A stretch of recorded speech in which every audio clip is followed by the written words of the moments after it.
So moja kati ya stories ambayo imekuwa ikizua gumzo sana pale kwenye mitandao ya kijamii, the better part of this week, ni story ya Kamene Goro na DJ Bones kuachana. Kumbuka hizi stories za wa celebrities kuachana pia zimekuwa zikiongelewa sana. Kumbuka Njugusha hapa juzi kati pia ameachana na Sele. Story ikavunja sana pale kwenye mtandao. Sasa hii ya Kamene ni ya kitofauti, sababu inasemekana kwamba ni kama alitelekezwa na aliyekuwa mume wake allegedly DJ Bones wakati aligonjeka. Ikumbuka Kamene amelazwa hospitali kwa muda wa siku kama 36 kama ambavyo anasema, hata akisherehekea siku yake ya kuzaliwa ndo alikuwa ametoka pale hospitalini. Na anasema kwamba alitolewa uzaa wa lita kama 5 kwa tumbo yake. Nakumbuka kuna time fulani watu walikuwa washaanza kujoin dots, Kamene amepata mimba, akona ball. Anasema tumbo yake ilikuwa imefura sababu ya uzaa. Anyway, ukiachilia hayo, Kamene anasema ni kama kidogo alitelekezwa na DJ Bones kulingana na maongezi yake, ambayo alisema kati ya watu ambao alishukuru dadake, akashukuru mamake na akashukuru DJ Brownskin na pia marafiki wengine kadha wa kadha, kina Jalango na marafiki wengine.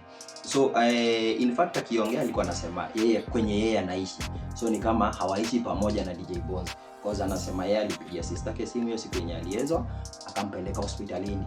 Nakumbuka hapo awali kidogo walikuwa the same house na DJ Bones.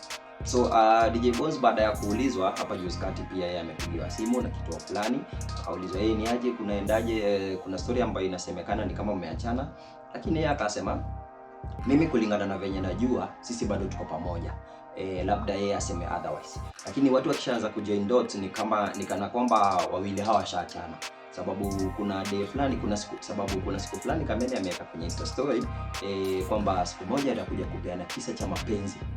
Alafu DJ Bones naye akasema pia mimi I have the other side of my story.